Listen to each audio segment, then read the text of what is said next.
fuck is going on with the BBC nowadays? I mean, I used to think when I was younger they were quite a fucking unbiased station, but you know, the last few years I've realised they are heavily biased, and in the last few months I've realised even within that bias they're even more biased. The way they've championed Nigel Farage over the last run up to these elections is just, I mean, someone needs to do a study into how much airtime the BBC in general, Question Time, the news, local news, how much airtime they've given to Ukip compared to how much of a majority or how much of a percentage of voters actually voted for them, because I swear there's a huge disproportion there. I mean, I've seen the Greens mentioned, the Greens are the only real major party with any kind of socialism or any kind of slightly left-wing ideas in their policies, and they've had the slightest whiff of news time. I've seen them on Question Time getting completely dissected compared to how I've seen UKIP on the BBC News only yesterday allowing Nigel Farage to apologise, well, not even apologise for racism, to make excuses for racism and to sidetrack from racism and to say, oh, we're sick of politically correct Westminster. I mean, there's a big difference between politically correct and overt racism. I mean, come on, saying you wouldn't want a family of Romanians living next door to you, that's fucking racism. That is the definition of racism. But you condemned a whole race in one sentence. You've judged the whole race of people, a whole nation of Romanians. You've judged them in one sentence. How's that not racist? If I said I wouldn't want a family of Jews living next door to me, I don't want a family of Africans living next door to me. I don't want a family of fat people living next door to me. How is that any different? It's just fucking absolute disgust me. You can say something like that. I mean, but once again, the BBC just allow him to make excuses and distance himself from racism, even though it's coming out of his own mouth. It's horrible. And I just don't understand why the BBC, I mean, even now after the elections, they're saying they've pretty much used every word apart from landslide to summarise the results of these elections. And by the looks of it, Labour have absolutely demolished everyone else.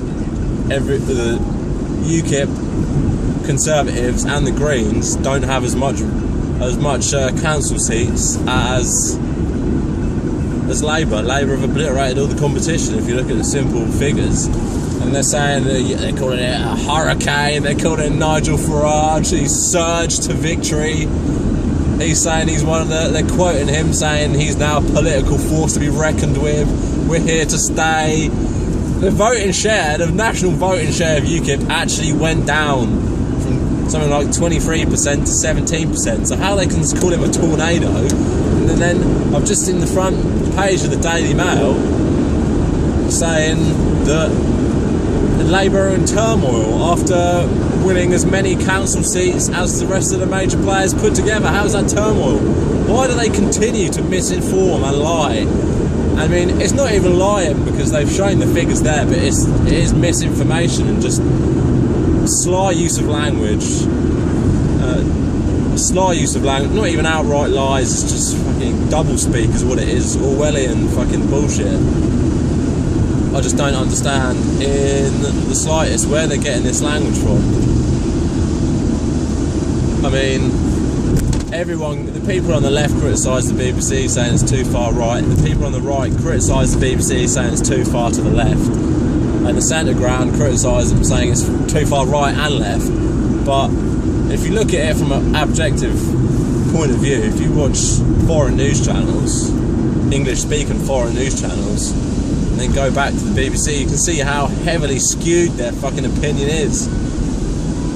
To the point of almost like extreme nationalism was what I see when I look at the BBC News.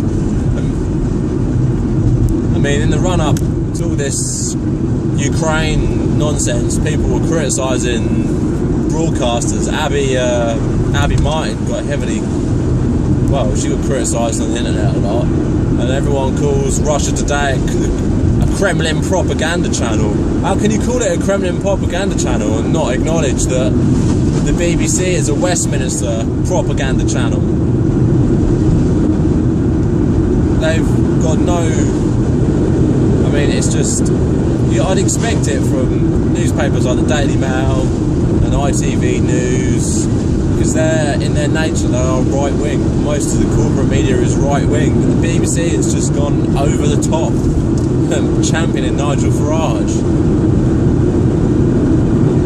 I mean, they need to give more airtime to independent candidates, real people's needs. People don't care. I mean, even Sky News have distanced themselves from Nigel Farage slightly because they want to get closer to the Conservatives, championing their views. But out of all the corporate media, the BBC seem to have jumped on Ukip's back more than anyone, and it's not proportional to how the nation voted. 17%, but you seem to give so much airtime to it. I'm sick of it. And it makes me just want to stop paying my fucking license fee. It's just controlling people's minds, and people can't even seem to see it.